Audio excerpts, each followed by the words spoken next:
All right, we are live, and I am thrilled to introduce you to today's guest. On today's episode, I interview an online fitness coach based out of Colorado. He's the creator of Flow Life Wellness and a former coach at On It Gym in Austin, Texas. Welcome to the Winner Circle, Justin Brown. Derek, good seeing you, brother. Great to see you. It's been amazing. I was telling you before this call just to follow your journey. You've recently moved from Texas to Colorado and are doing amazing things. So I can't wait to fill our listeners in on all you've been up to and the lessons you've learned on that path. There's a lot of chaos going on in this world right now with the pandemic and all these sort of issues. There's also a lot of beauty. And this podcast is all about uplifting, inspiring, and empowering. And so I like to start things off with a really positive question. And that question is for you. What do you love about your world right now, Justin Brown? Personally, I'm really fortunate. I love that for the first time I'm living in nature. And when I say that, I'm talking about 12 miles up a dirt road, no mail service, no trash service, no cell phone service. We found a way to get internet out here on top of the mountain, but it's just a big difference from the last 10 or plus years of living downtown areas in Austin and stuff like that. So I'm really in my life right now, living in the middle of a forest in Colorado. It's just been a complete blessing. That's kind of what comes to mind first. So how did this all come to be? How did you go from living in the big cities, trainer at On It Gym, to out in the woods, like building your dream home, your dream gym, connecting with nature, connecting with plant medicine, connecting with community, connecting with all things beautiful? Man, golly, I'll make it short. I'm really fortunate to just throughout fitness. I guess, got my punches in like a Globo gym. I was real fortunate to be around when they piloted a program called Gold's Fit, where they're going to try to basically take away from that market and put little studios inside of gyms that are that the members can pay extra to be a part of. So it's a little gym inside of a gym type thing. And things ran their course there. I got to be a program director there and write the program for the entire thing, and just learned a lot and just got to just be the head coach for hundreds of people and learn so much, and then transition to On It. And that just started to shift me into the whole understanding of what a community can be. And, we were building communities too as well, but just different kind of, and maybe getting out. And really, I kind of felt like the On It was kind of like more my vibe, my kind of people, the longevity and just not the normal, there's no mirrors in there, which is kind of a thing, like I just getting not the vanity, but the movement, the longevity. And then, everything happened with the pandemic. I actually had transitioned away from On It, which ended up, I regret a little bit, but in retrospect, we all learn. And I was working at Equinox in Austin. I opened that gym up down there. But then, the pandemic came, and it did all of us. And one of my buddies that I met at an On It retreat, Jimmy, we had a human spirit optimization retreat where I got to know Jimmy. We got to go out to Aubrey's mansion in Sedona and spend some time. And that was actually my first time being exposed to really that realm of stuff, sound healing. We didn't do any kind of medicines there at all. It was a cow ceremony, but just that whole kind of realm of spirituality and that, which I felt like that was where I was lacking in my life. Mind and body, I felt like I had down, but spirit was something I needed to work on. And I met Jimmy, started hanging out with, and I became a yoga instructor myself, and I was working at Black Swan, and so just kind of getting more into that whole type thing. But not necessarily, I'm just not necessarily kind of a yogi either. Not that, either way. But yeah, the pandemic hit, and my, Jimmy, a good friend that I'd made, was coming down here to Colorado to just to get away because we, all the work closed down. And I came down here and I just instantly fell in love. The difference in living downtown Austin, especially with all the fear and just all the energy that's kind of going around there versus coming up here and just being with nature. And I'd never even been to Colorado before that point, so the beauty was astounding to me. And really during that time, the plant medicine kind of wasn't a thing. I think they were didn't have any or whatever, but I did sit one time with it before I went back, actually twice. And then for my birthday, they had it in Austin, and I sat again, and it kind of gave me the I don't want to say that she told me anything. Everybody has their experiences and different things that happen, but I think that it gave me the confidence to break away from corporate America as far as the gyms go. And so I think that was like the big thing. And I decided to move out here. I lived in a tent for like 4 months, getting ready before I could start getting everything together to start building the cabin. And I just kind of had this dream and this vision about what I wanted to do. And here we are, man. It's been about a year. It's here. Wow, that is incredible, and can't wait to get into that some more. So many topics I want to touch on from there. But before we do, I would like to talk about your mission. I find when my guests introduce their mission to the listeners, we can get a better idea of who they are, because their mission represents our guide star, not only in our professional life, but also our personal life and everywhere in between. And just like us as beings, we are always evolving, and so can our missions be. But it's always great to have awareness of what our mission is so that we can be guided and best be of service on our path. So right here, right now, Justin Brown, what is your current mission in this reality plane? Absolutely. I know it's to create or show people a way of healing through flow state. And there's a lot of ways to flow, and that's kind of like the flow life. And really, there's a book on flow that I can't remember the name of it right now, but I mean, basically, there's a way to find flow in everything. I feel the easiest way is to teach somebody and to have them find it through a physical practice. Yoga, still makes flow, club, even dance or any of these things. People get into these states to where they're just completely tuned in. That's first. I want to teach people that and show them that through a physical way. Um, and then teach them and maybe go on through the app and all the other stuff I do with the YouTube channel and everything later on, and teach them how to find flow in everything in life, from monotonous things like walking down the street or even driving, and just being mindful about your posture so much and your breathing as you're driving, and being a fucking ninja driver. I don't know, because we're driving mountains, it's crazy. It's like, hey, just be so mindful, look and see everything. I mean, so it's really about teaching flow state. And the reason for me it's so important is because we've all had a lot of stuff. I've dealt with a lot of loss in life, uh, man, honestly. Yeah, a lot. So really it helps me. Everybody has reasons that they need to cry, or has their shit they need to go out.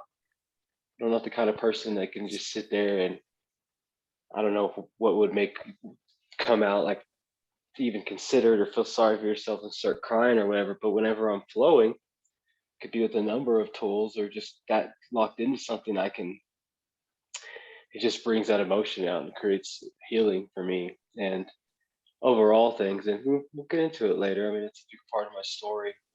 My daughter died 4 years ago in a car accident. She was 19. My mom died last December and from COVID.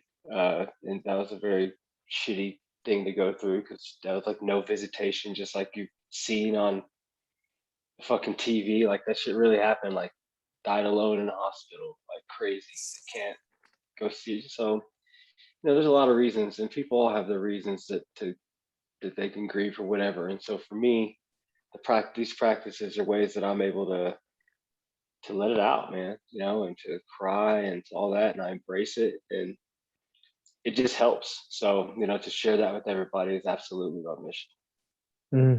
It's really beautifully said, Justin. we will talk about those challenges ahead. But before we do, let's continue to talk about flow. How do you currently connect with flow? What are your primary doors into flow that you are walking into on a daily? Man, over the last year, I've been finding flow state in work, like carpentry. I haven't, I've been fucking grinding and trying to build this cabin. I've probably built 85 to 90% of it on myself. And so it would be finding flow state and trying to learn and do all these things as best I could. So again, I love, and it's a gift for myself when I get to practice still base, or hell, I haven't done yoga in so long, but those are the gifts, for me. But, again, I've been finding it in everything that I do, so as of late, I just did a ceiling that was terrible, by the way. The reason it looks cool, but what it is they're floor panels that go on the floor, and doing that shit upside down and backwards on rafters versus like a solid floor, it was hard. But it's flow. You're concentrated. You're just in the zone to get work done. But my preferred way to find flow is absolutely probably with Still Mace. I just signed up for the mentorship level 2 with Leo, so I'm excited about that. That starts here in a few weeks. Mhm. But animal, I mean, I was so fortunate to have those years at Audit to where I got to do all the certifications, learn so much. So animal flow, club flow, kettlebell, still mace, nunchucks, bow staff, yoga, what's up? Like, I really don't prefer, just definitely ones you kind of feel. And I like still mace because it's so fast. You can just get there so quickly as far as getting into that state. Mhm. But I definitely don't have a preference. It kind of changes with the day, I guess. Mhm. You have so many tools on your tool belt that you've accumulated over the years, and now you have carpentry. You built yourself a gorgeous wood cabin. Like, it's beautiful. There's a gym in there, there's a loft. It's incredible. And they can check it out on your Instagram, Justin Brown Fitness, if they want to follow the progress. But it's incredible. And you had no background in carpentry. Um, Tell us about that. How I actually I gotta give my mother some credit. I was fortunate in my mid-20s. My mom was always building and doing stuff my whole life, adding on and doing things. I actually had a time, uh, 10 or 15 years ago. I'm 38 now, so back in my mid-20s, to where I did do flipping houses and real estate type stuff. So okay. it's been a real long time, and I damn sure never have done a project, at that scale or by myself. Usually I was involved in doing stuff, but never that. But I think just having a confidence in the vision and don't and a shitload of YouTube. Don't lie. Uh, for things that you don't know, but yeah, just the vision and just determination to go out. I mean, to be honest with you, man, I've been putting 8 to 10, 12-hour days in, 5, 6 days a Mhm. week for a long time. So it's they make it look real easy, but man, it's a lot. But I feel even before you building this cabin, you're putting in that time with your mace or with your fitness practice or with whatever you do. I feel like you're an all in type, or even your carnivore diet, like you're an all in type of guy. If something speaks to your heart, you go at it as your best self. Yeah, definitely deep dive, and that's yeah, all in is definitely a thing. Definitely with last year too, might get into a little with plant medicine. It's kind of like complete crash course. I was just really fortunate to be where I was to be able to experience so much. But absolutely, I do. I get obsessive about things whenever uh, I start to learn them, and then move on to the next. So I got obsessive about the cabin. It's about finish, and now I gotta switch gears and get obsessive about creating this way of all this things I have to do to make this thing look like I want it to. Building your Flow Life Wellness platform as well. Yeah, that's what I'm talking about. So let's talk about the challenges of building the cabin, because I think it's analogous to so many things that we do. So you are undergoing this task, and undoubtedly there had to be challenges building a cabin without ever having led a project like this before, doing this by yourself. So let's talk about the challenges you've encountered building the cabin and how you approach those challenges and what you learned from them. I think it's funny that you said challenges. The first thing I thought about when I was digging a foundation, and we're like on top of a mountain, and it's like we're just on fucking granite. So I'm trying to like dig, and it's literally just solid rock. And so, but yeah, there are a lot of challenges. I think one of the ones, I think the main one actually, and one that I still work on is a challenge of asking for help. Because I just, for whatever reason, don't ever want to put anybody off. And I can think of some of the biggest things that I got done that I had to have help with, and couldn't have done it alone. And thankful for all the people that offered up the help and kept offering it and offering it until I kind of had to say yes, which I needed it anyway. Um, but as far as challenges with it, though, man, it was a lot of fun, a lot of research. I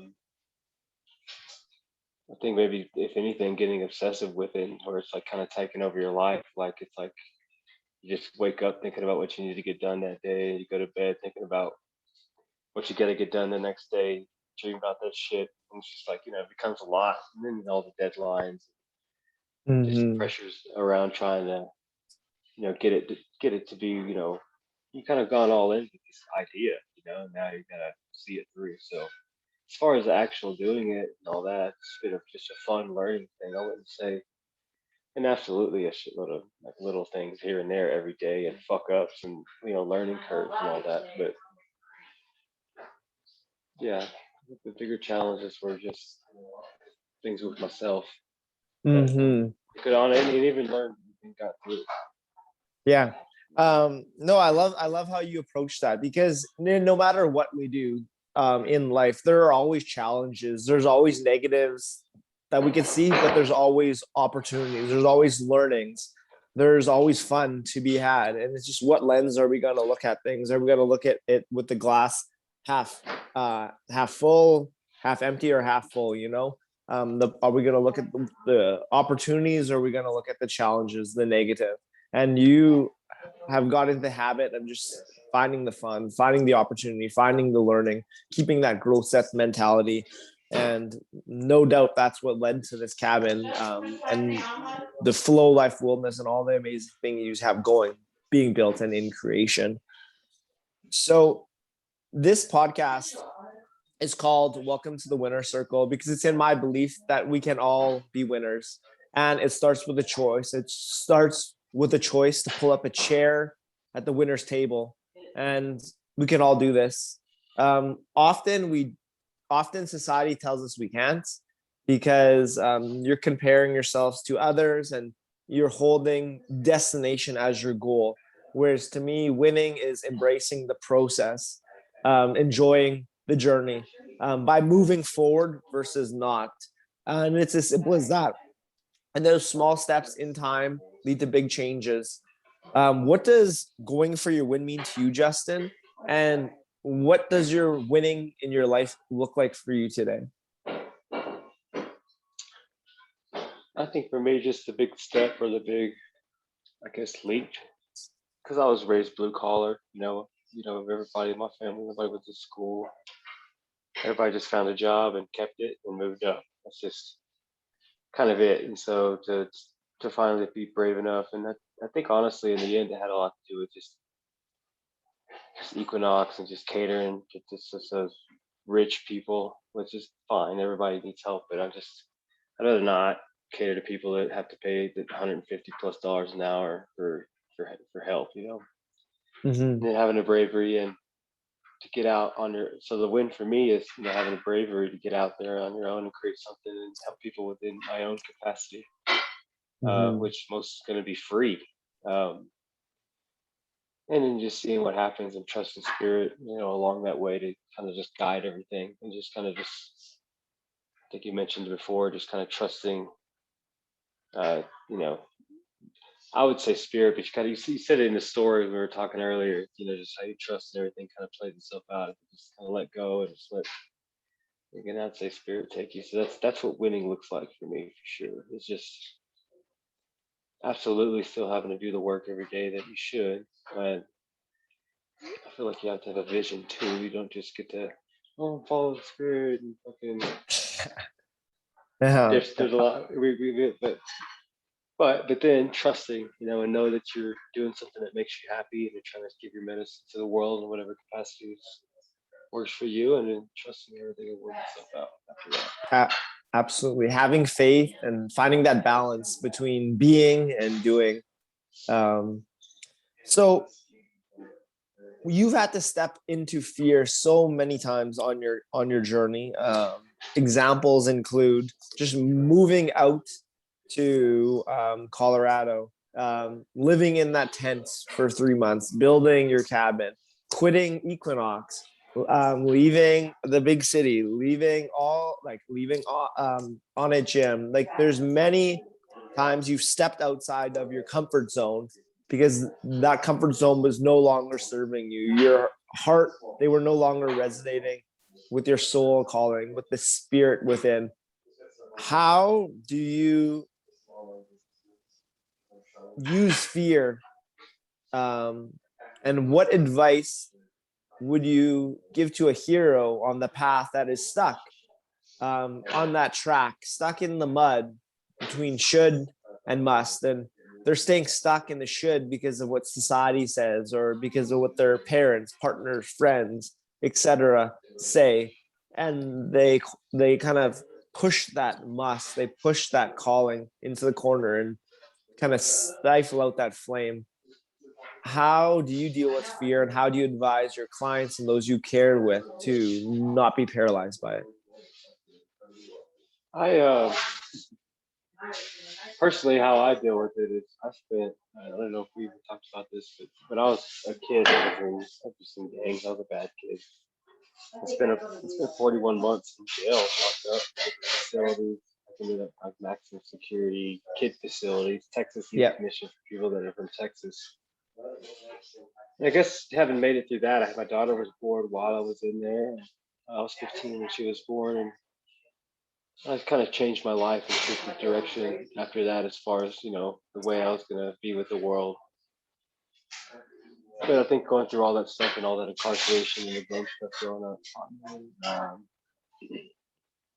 just kind of knew I'd make it through anything, regardless. It's like you find out because you've already been through some really, really hard shit. Like that no matter what, you're gonna make it through. Like the jail does a lot for that because it puts this different perspective on time and different idea of what shittiness is, because people in the free world really don't even get it. You know what I'm saying? Yeah. Like unless you've been in there and and at that place. Not that I want or anything, but if you've lived your whole life with your freedom, then there's just a part of it that you don't understand. So when you get that taken away, then you get to have it back and you appreciate it a little bit more.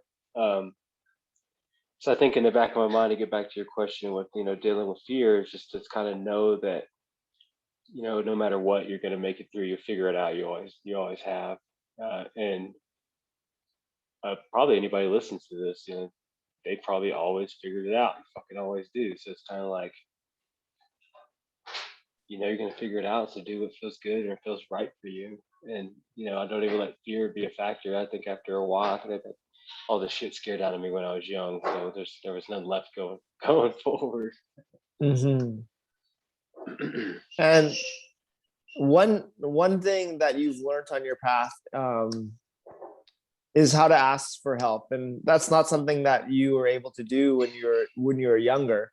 You try to deal with things on your own, which you still do to this day, but you're more and more understanding the importance of asking for help. How do you transition from that troubled youth who was want you against the world, doing things on your own, to now starting to understand the importance of asking for help? Talk about that journey. Well, I think honestly, being a parent for 19 years out of that youth is definitely gonna change someone. Oh golly, it's kind of crazy. I mean, thinking about not wanting to ask for help, as I kind of had this huge revelation. I'll kind of shorten it up during Hmm. after like on my 50th or 60th ceremony with ayahuasca. I hadn't really been getting any kind of big revelations, obviously, 'cause I've said so many times. But then I had this huge revelation. It was kind of like a Ghost of Christmas Past, you know, where the ghost is taking them through their history and showing all this stuff, and it showed my disposition and kind of the. My mom loved me and she's a great mother and all that stuff, but I think she didn't want to have kids. And I think that happens a lot. Like, there's a difference to where you've wanted kids and you always wanted them and you have a room waiting for them versus like you have a one night stand with some guy you don't fucking like, and then now you have this kid. You're gonna love him regardless, but the way that looks and the disposition forever is kind of a thing. And I kind of had this realization that my mom kind of just had me out of less than ideal circumstances. She loved me and did the best she could by all means, but it just created this disposition for me to where I kind of felt unwanted because she was leaving me here, leaving me there, leaving me here, and my aunts and my uncles would get mad that she was leaving me everywhere. I didn't get why they're mad. Thought it was my fault, so I wanted to be small and just give as much as I could to because so I could try to feel welcomed or loved or like wanted somewhere. Hmm. Um,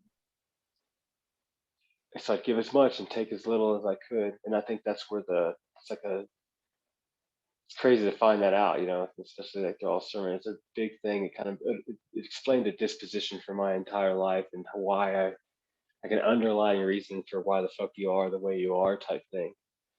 But I think that kind of stems out for the not wanting to ask for help because I don't want to be a burden to anyone, or I just want to give, that way I can feel wanted, and I don't want anybody to have to burden themselves with anything that to help me because they're going out of their way. I don't want to do that to any. So realizing that through ceremony, I think was a fucking huge deal because I was like, oh man, people really want to help you because it all is reciprocity. It's all going to end up coming back and around, and just kind of just getting my disposition and understanding why I might have these. I get so anxious to even think about asking for help. I think even the bigger thing is just the idea of it. Even still, it just kind of. I'd rather figure out how to do it myself. Um, but understanding where that comes from definitely gives me power to work on it. Hmm. That's really well said. So one of your teachers you just mentioned was plant medicine, ayahuasca in particular. If you want, you could continue a bit more about how you entered that realm of healing, what you've learned from it, and then we could transition to other helpers and mentors you've met along the way, and what were your key takeaways and learnings from them that you've incorporated into your being. You know, I'd never I'd heard about obviously being on it. You can hear about ayahuasca just working there, but in my mind it was just a drug. Like I didn't give a shit what anybody said. Like, hey, if you're gonna see all that, it's fucking drugs. You call it medicine. All right, motherfucker. Uh, that's just what you call it. So you're justifying it. This is just what I'm thinking. But then I came, up here to Colorado, and they were at a place where we host ceremonies.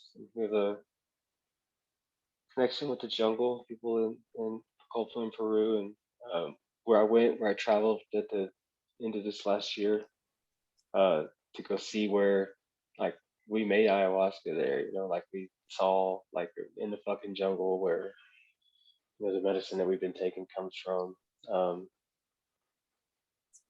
yeah, I just it was here, and so I kind of sat with it.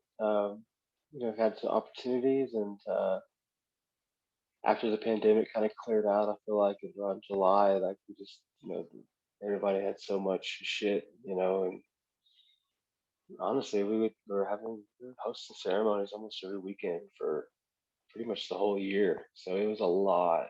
Um, and I was just really fortunate to be able to help in those ceremonies. And I mean, of course, you get to sit and everything, but just as much cleaning puke buckets and all this stuff. So just very humble and grateful to be able to to sit and so many things. I mean, if anybody's ever been with medicine, I mean, they kind of know that kind of have just huge revelations. I kind of block them off in sets of 10 or 20 ceremonies at a time where you're going through this and then you're going through this, and it really changed who I am.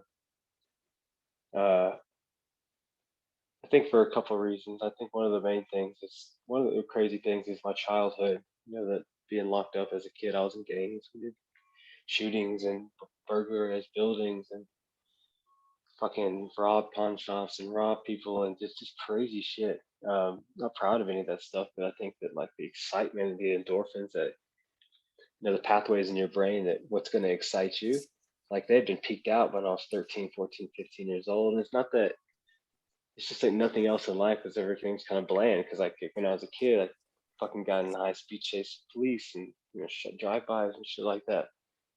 And it just made the rest of life kind of like, I feel like that hit a reset button. There's your default mode network of your brain. If you look into how it works, it's kind of like, I feel like it reset that so it enabled me to, enjoy life better and appreciate just the normal, not crazy fucking having to break the law or do something crazy to get like an endorphin kick. I think that's probably one of the big things it did for me. It helped me deal with a lot of grief around my brother, my daughter, my mother's death, uncle. I mean, just a lot of death. It just helped me just sift through those emotions, feel, cry, all those things. And just a lot of insights, without asking for help and came with this real men need help type thing. Saying that I was kind of messed with later on, but just it's been so much for me, and I've seen it impact so many other people's lives in so many ways. It's so meaningful. It seems I've just been really blessed to be a part of it. But I'm taking a break for a while to try to integrate being in that realm for such a long. I'm spending so much time there trying to just integrate all the lessons and all the things that she showed me over the last year. What are some of the primary lessons that you're in the process right now of incorporating into your being? I think a bigger thing is always being mindful about behavior. Um, Alcohol has always been a big struggle for me for my life. Just leaning to that to try to get away or numb or whatever. So she helped me a lot. Not need that, but I think just what did you say the question was? So what are the lessons that you've Oh, learned the from your lesson. ceremonies with Mother Ayahuasca? You said it's time to implement what Yeah, you're it's learning. So what are some of the implementations that you are in the process of doing? being conscious, being mindful, um, trying to even understand what consciousness it is. You can go on forever about what the hell that is, what's looking through your eyeballs, and all this and that, but just really knowing who you are, being able to quiet down and hear spirit, which is, maybe that's just me and what's right and doing what, following my heart and being brave, kind of like your podcast talks about. That could just easily be kind of deciphered into saying, that's spirit. So just really just listening, believing, trusting, doing the work every day, knowing that you're doing as much as you can of it, doing what feels right for you and doing what you love versus trying to feed the ego or think that you need this or that. So it's been really big on behavior, just controlling your thoughts and how you treat people and just everything, and being just really mindful and trying to be impeccable as far as like all that goes and how you are, and even catching yourself when you think you see someone in the store or something, a judgmental thought, you catch yourself and you're like, you piece of shit, why are you thinking like that? Like Mm-hmm. just that's just little stuff like that, just in the way it can be kind of better. Reading like Carlos books, kind of thinking about those things. Mm-hmm. Um, that's kind of the big message to integration. I think just all the time and having confidence and I see when ego comes in or doubt, just trying to see it for what it is, and also being able to cry and welcome in emotion that I used to like shun away Mm-hmm. or drink away. To Mm-hmm. now to welcome the tears and to just sit with them and just look at whatever it is. Mhm. A rewriting of those old patterns that we used to need to rely on to make us feel safe, to cope with our current with our current realities. You're rewriting those, and it's commendable. You mentioned what we need. What have you learned? What is it that we need? What is it that you need? I think everybody needs something individual. It's going to be different for everybody, but God, what do we need? So general. I mean, honestly, the thing that comes to mind is just how polarizing everything's been in the world. It makes me really happy to be so remote out here. It's just like they find a way to just make us hate each other. You know, political parties, carnivore, vegans, like everything's a fucking like it's extreme and it's polar, man. It's so crazy. It's just yeah, it's unfortunate. We can get into all that, getting like conspiracy and shit. That's not Yeah. So really. so so Justin, we talked about ayahuasca being a big teacher for you. Who have been some other teachers or influences in your life that have meant something profound to you? And what have you learned? What were the specific learnings that you've taken from them and have incorporated into yourself and your presence? Hmm. I think there's ones that come to mind are just kind of groups. You know, I learned a lot from yoga and compassion. Was the Mhm. main lesson that it kind of taught me. Going through the training and being a teacher and just everybody, Patsy and everybody involved with it, Christine and just the teachers involved with that. Um, then I think to all the leadership and teaching it on it and just how great, you know, just everybody was. Then that's the John Wolf and Shane Hines and Juan, everybody up there, how much I appreciate the things that they taught me. Um,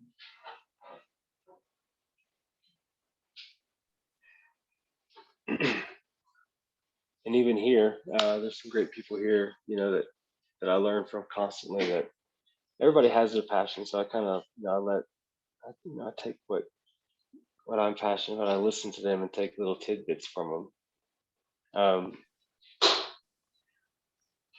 yeah, I've learned a lot from my friend Jimmy, you know, that's been up here, and you know, just to watch and see what you know fallen spirit looks like. It's a pretty good example.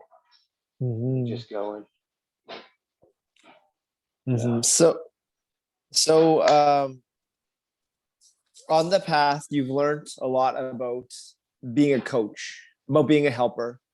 We spoke about the foundation of your cabin, about the importance of a foundation to any building, any being. What what have you learned are the foundational elements of being a good coach, of being a good helper, of being someone of service? What are those foundations to you? Number one is giving a fuck. I think is absolutely. It's like there's a difference in people that really care, and honestly, I think if you really care about the people that you're trying to serve and you love them, everything else will fall into its place after that. You'll continue to educate yourself. You know, you'll do all the things to try to serve the people. And I think it's a thing when someone genuinely cares about seeing you. You know, like I think that's like a probably like a mainstay. I think in coaching and being a good coach is just is that what you want to do, or either because you want to be. Um, yeah, and then think of, you know, I think after that, it's like, you know, coaches are not, there's, you know, the things to me that make a really good coach are, of course, there's like logistics and all those other things, but I think the bigger things are the way they can make people feel, uh, you know, in a class and give them confidence to keep going on and keep them wanting to come back. And so it's like the way you can, coaching is a thing, but that's what, and hopefully they're making people move good because there's a lot of coaches out there that don't know shit about movement that have that other thing. But I hope, you know, you hope they have that too. But as long as no one gets hurt though, man, and they're moving, it's who's to say, you know. But I think the way Mhm. that we can make someone feel by caring first and then listening and then then getting all the education and doing all that. But it's definitely changing people's lives by making them feel good about themselves. Mhm. So throughout a hero's journey, there's many challenges, and you, Justin, have encountered many, from your childhood to your incarceration to the many losses you've had. So let's take a moment to discuss some of these challenges, and how you overcome them. What were your key learnings from these challenges, and how would you advise someone on a similar path, whether that be loss, um, trouble in childhood, crime? What are your thoughts on all these issues, and how did they develop you into the man you are?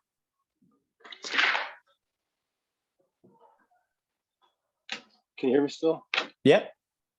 Get some fresh air real quick. Yeah, man. Golly. Challenges and what I learned. I just always done things the hard way and had to learn for myself as far as being a dumb kid and all the jail and all that stuff.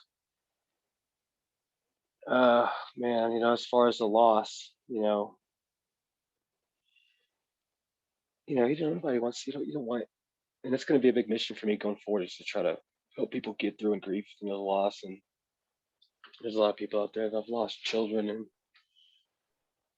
it sucks. I mean, it's different than losing a parent or a sibling. It's just different.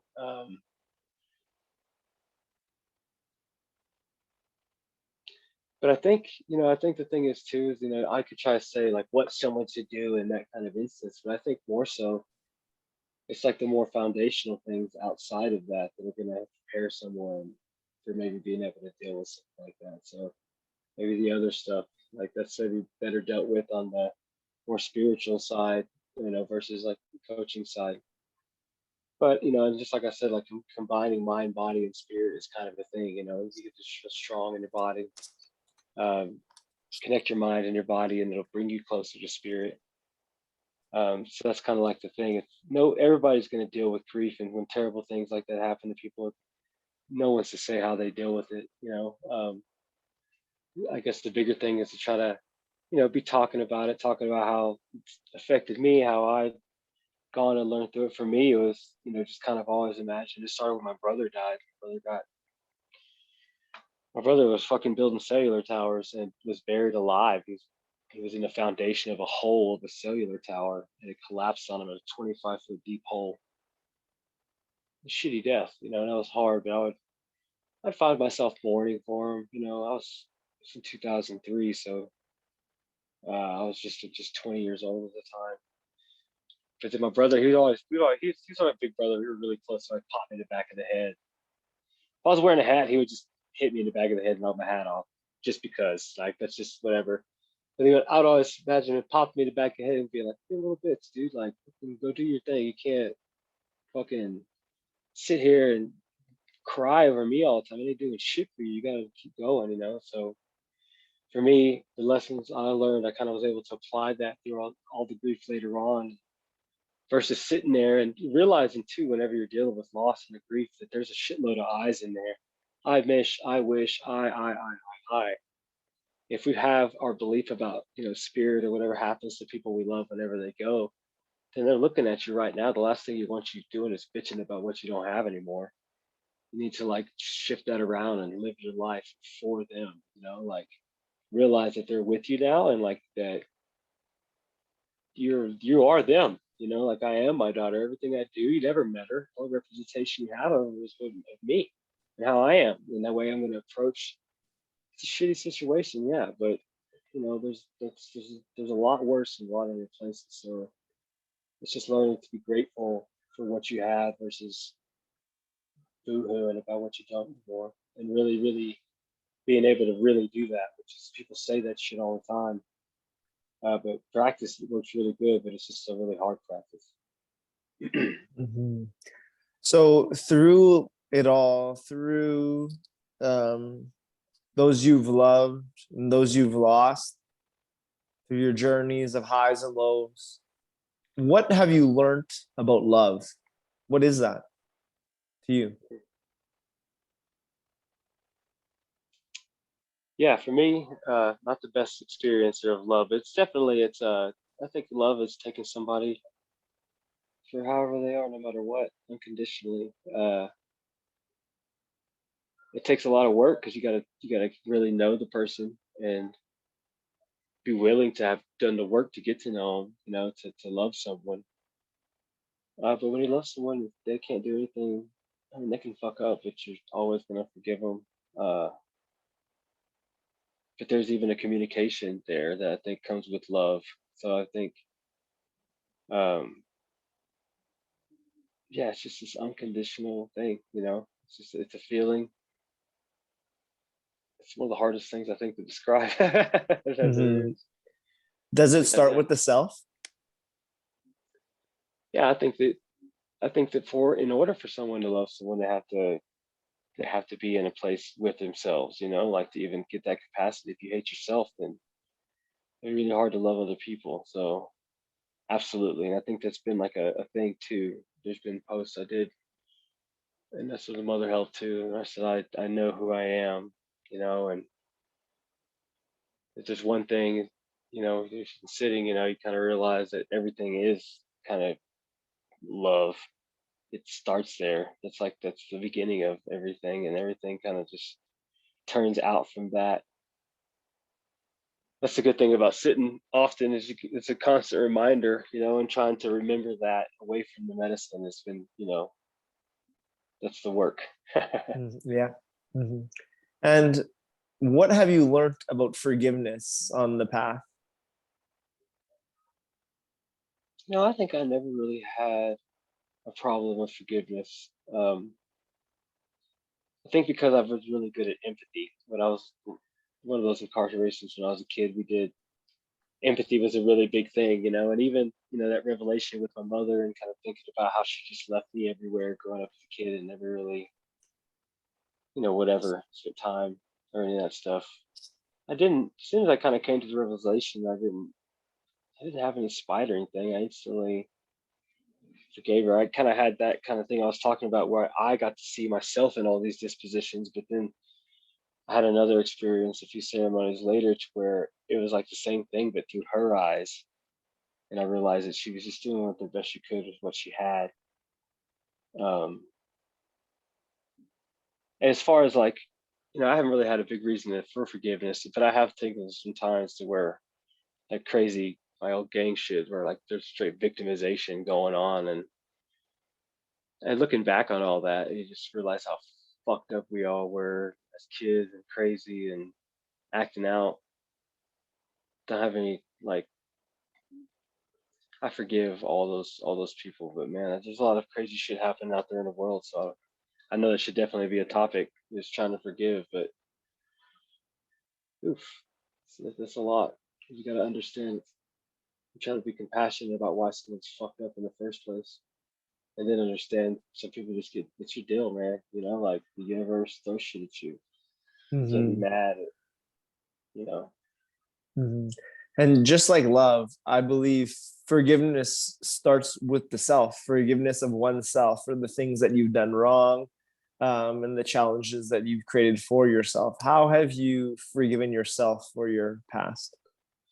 I definitely agree, and I think that's the number one thing with ayahuasca, and especially with the daughter's death. Shit, me and my daughter weren't getting along whenever she died, man. And I think a lot of that with grief is more associated with guilt and, and the guilt that. With the thing about guilt, I feel like it's the hardest thing to deal with because the guilt, you just you fucked up, and you ain't getting out of guilt unless you forgive yourself. So you have to be like, man, I fucked up. I was a piece of shit, and like someone's capacity to do that or not. Um, I think you have to have the willingness to get better, right? So if you really want to get better, then you can forgive yourself for being a piece of shit. Which is I don't want to sugarcoat it. That's some people might say like to me, I'm like, hey, you're a shitty dude, you're a fucking asshole, whatever, and that's it. So you got to forgive yourself for that. And I think the only way you can do that is to know that you're like on your way to getting better and you really want to change, and you're going to take that as a learning experience. So then you can look at it and be grateful for how shitty you were, because now you've learned from it. And then now maybe you can even help other people because you understand what being an asshole or shitty or whatever and consequences that can come of that. Watch out. So I think that's the thing. I think that's kind of forgiveness that's, I think to forgive Mm, yourself, you got to accept that you sucked. It's not going to work unless you genuinely wanted to do the work to change from within. And if you know that, then you can forgive your past shortcomings, I feel like, because you know that you're going to change and you're going to use that as a lesson. But if you don't want mhm, to change and you're really just doing the same shit and just telling everybody, that you're trying to, but if you're not really doing it, then I don't think you're really be able to forgive yourself because you're the same fucking person. mhm, mhm. So ever since you were young, um, you were wanting not to be a burden. So you always gave yourself, try to be of service. Um, and I feel for people that are like that, they often forget to fill their own cup because they're giving, and they're not attending to their own foundations. So, how do you attend to your foundations and ensure that you do mentally? So, with your mind, physically, with your body, and spiritually. What are your foundations, and how do you ensure those cups are filled? This year, I finally got back kind of on a track. We work out 5 or 6 days a week here. Really fortunate, especially now that we have the space. So even the days that I want to, knowing that, um, knowing that I'm doing to keep my body moving and well, that's how I kind of give there. I could honestly do better as far as doing that because I've just kind of been kind of just dead set on having that cabin done and not really worried or giving myself. I tell myself that sometimes you just got to put your head down and fucking go, and just. And I felt like I'd been in one of those times. Now that I'm at a place where I could at least start recording and using the space, there's still a lot to be done. I still got to put a roof. I got to put a bathroom. We just got to do the solar power, the plumbing, water retention. So there's still a lot. Um, but I'm really trying to transition now into where I'm going to start filming all that stuff and like, having you guys watch. It'll be a section of the YouTube, it's like builder shit, and then like, yoga, animal, all these different kind of sections, I guess. Um, that's definitely something. So you got spiritual, mental. So I do meditation. I do Sam Harris's Waking Up meditation. I go with that. So I do that. I'm doing good every day, but I do at least 3 or 4 times a week. I'll find myself a spot. It takes 10 minutes. Mm-hmm. I do that kind of in the morning before I get going. Physical, working out, spiritual. Yeah, you don't have to do ceremony for that. I'm really fortunate to live in a household that has people that's what they fucking do all the time. So I get to hear about the guy that does, leads our ceremonies is passionate about this topic. So all he's talking about all day, every day is consciousness and fucking, just all the stuff, Mm-hmm. and it's kind of deep stuff, man. And that's just now starting to understand what a little bit of what he's been talking about, for these years. But I Mm-hmm. think the walks in nature, I take walks, often through and just I get to be. I'm right around here, man. So it's really not hard, to do stuff. Mm-hmm. Yeah, we were talking about that before the call, and that's connecting with nature. What have you learned from connecting with nature, especially this past year, just being surrounded by it and going for hikes, which is definitely something physical, but it also attends to your spirituality. Because when we go for mindful walks through nature, at least when I do, I recognize like my interconnectedness with the sky, with the stars, with the wind, with the trees, with the animals, with the water. How have you benefited just by immersing yourself in nature? What have you learned from nature itself this last year? I just have a grand appreciation uh, for her. I think it's getting hard for me to get all political and stuff because it's just it's so beautiful and untouched, and it makes you kind of get disappointed a little bit about how we're overpopulating the earth as a species, fucking it up, Yeah.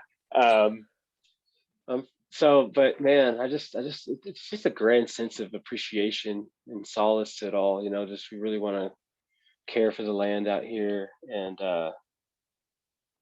just yeah, we don't hurt trees, we don't hurt anything. It's like we're real like that. But as far as just lessons, man, I think I don't. I think I'm just more connected. I don't necessarily have like any lessons that she gives me. She just kind of reminds me constantly just to be grateful uh and that I ain't shit. Uh Pretty much, which is a good thing uh to be told, or to re-realize every once in a while about how, kind of insignificant and lucky you are to even be here. So when you're talking about your foundations for mind, body, and spirit, it was interesting to hear that resistance does come up for you. To me, like it seems like it wouldn't, because from an outsider's perspective, it just seems like you're on top of it. You're always on it. But resistance is something that we cannot escape. And Stephen Pressfield talks about resistance is that negative force in that world that keeps us from fulfilling our dreams. So how do you deal with that resistance when it comes up, when you that that keeps you from doing your work? It's definitely doubt. It's probably the biggest one for me. Fear and doubt. Like I'm fixing to be getting into trying to roll and do something I've never done. Before. Release a lot of content and programming and try to find a way that I can help people and survive, doing it. I definitely don't care about being rich or charging a shitload of money for any programs, but fear and doubt are the ones, resistance that always come to me. Really lucky up here at Montana Sagrada. I have like a support group of good friends, Chris, the guy Tom, and Jimmy that are always here that we always talk to. We actually every so often we sit down maybe once a month or whatever at the table and kind of have a truth talk, which are really fucking hard. Like, Derek, I don't like this shit. Like it's like, it's just like Yeah. fuck, like everybody has to stick one person talking at a time. So I'm fortunate to be around a group of people that are fucking real, that are just really trying not to be like, I don't want to say the rest of the world, but just really kind of mindful and watchy of how the world is becoming a world of consumers and ego and like all that stuff, and trying to come back and be really respectful of the things, the way tribes were, and just things Mhm. uh, before all this capitalism, I guess. Mhm. So, Justin, how does one find that community? Like, if someone is feeling a lack of community, how do they find community? Because you found community that has served you many times in your life. How does one find community when they're feeling they have no one like them, no one that they could talk to, no one around? I think you got to find something that you love and you're willing to do. It made me think about, I was always able to find community in gym spaces, because I was into fitness. And so you go there long enough, and then maybe you get into martial arts, or if you're into yoga, if you go long enough, people start to recognize you. You'll see, you have the opportunity, just doing what you love, to meet new people. Uh, it was really made me think of one time, like my friends were doing some comedy improv rap thing, and I went to this like little thing to try to meet that dude. I was so fucking, I just couldn't do it. Like rapping, like improv rapping. I mean, dude, I was so uncomfortable. I definitely never went back. But I think if you find something that you love, and just keep doing it, then you'll meet people, man. If you like biking, keep going out to the trails. If you like yoga, if you like fitness, I think you just go to the events, do the stuff. Things are starting to open back up in the world. So if you Mhm. like food, go to food event. I mean, shit, whatever. Yeah, no, that's a beautiful answer. So as we close this interview, I like to close with a final three questions. And we've got into that time, and I'd like to ask you yours. And the first one's a big one. And this is, in all your path, on the highs and lows that is this life, what has been your greatest life lesson that you've learned and that you feel called to share right here, right now? Greatest life lesson in all of paths. Jesus.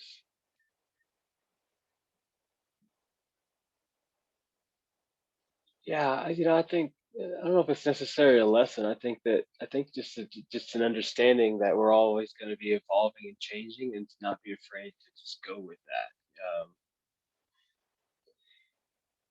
Whenever I got when left goals or shit, I got fired for some bullshit goals that didn't even happen. But either way, I decided that I wanted to work it on it, and I did whatever it took. I did a long internship without pay to get, finally have the opportunity to be a coach there. And some more, I think it'd be like hard work pays off if you want it and you care, you're passionate. You can have whatever you want, like no matter what it is, you just have to fucking keep doing the work and get, handle through a few no's and you can have anything. So I think that'd be kind of it.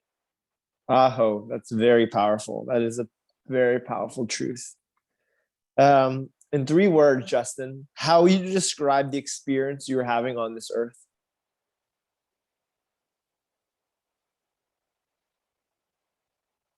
It's fucking awesome.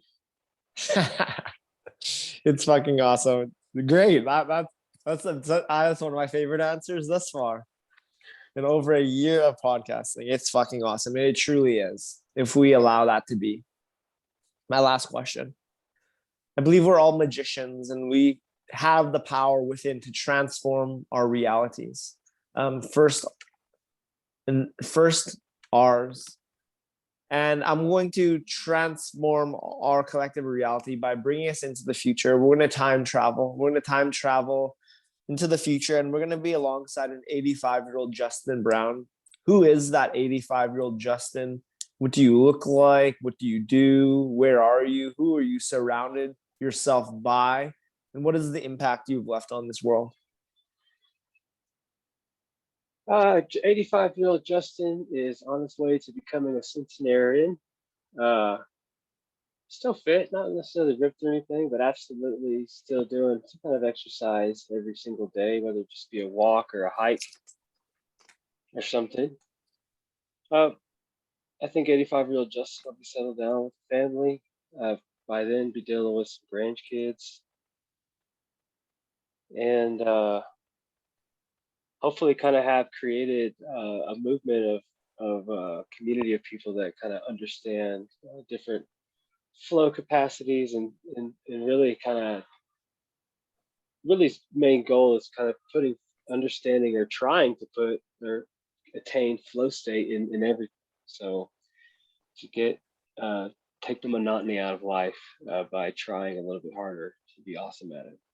Mm-hmm. So I want you to stay with this 85-year-old Justin, a teacher of flow, a creator of many movements, fit, surrounded by loved ones, by family, by grandchildren, on his way to his centenarian years.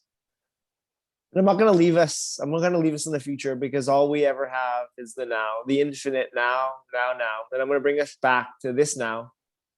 But that 85-year-old Justin, he sends a message. He sends a message to you. What does he whisper to your ear? Don't give up. Yeah, don't give Wow. up, man. You got this. Mm-hmm. I'm so grateful for this conversation, and I'm so proud of you and all that you have become and all that you share and are helping. Oh, dude, It's I'm amazing. blessed to have met you, man. I love you. So glad to have had you and met you through all it. I can't wait to have you out here when everything gets normal again, man. We're definitely going to be doing some retreats and fitness, all kinds of stuff. There's a lot going on. So I'm excited for what's happening up here at Lunch on this Sagrada, and Mm-hmm. yeah, we'll be in touch. Yeah, no, I love you too, brother, and I can't wait to go down there. That's definitely a destination that is in my future path as soon as things open up and the stars align. I will be there. To close, where can people find you? You have a lot of exciting things going on with Flow Life Wellness, with your community you're creating. So, where can people connect and learn from you? Right now, Justin Brown Fitness on Instagram. I have bought the domain. I bought the Flow Life app domain. But I'm not even gonna lie. I've not done any of that shit yet. So there's gonna be Flow Life Wellness on YouTube. Um, Flow Life Wellness is on Instagram. I haven't started with the page, and I have the website, and I have Flow Life the app. So I mean, honestly, all those things are fixing to come out. I mean, I'm just gonna start making stuff and just giving stuff. I feel like you should give everything away for free, and then people are going to want to maybe have my time personally, and then that's what I'll charge for, because our one-on-one, obviously people are going to want to some energy exchange for that. So I'm excited. So Justin Brown Fitness for now, and everything will kind of keep up from there, and it's the same thing on YouTube or Facebook and Instagram. Right on. And to close every episode, we bring our fist in for digital fist bump. This seat at the winner table, everyone could join. All right, Thank you, brother. bro. Thank you, All right. brother. Much Love you, man. love. Talk to you later. Talk to you later.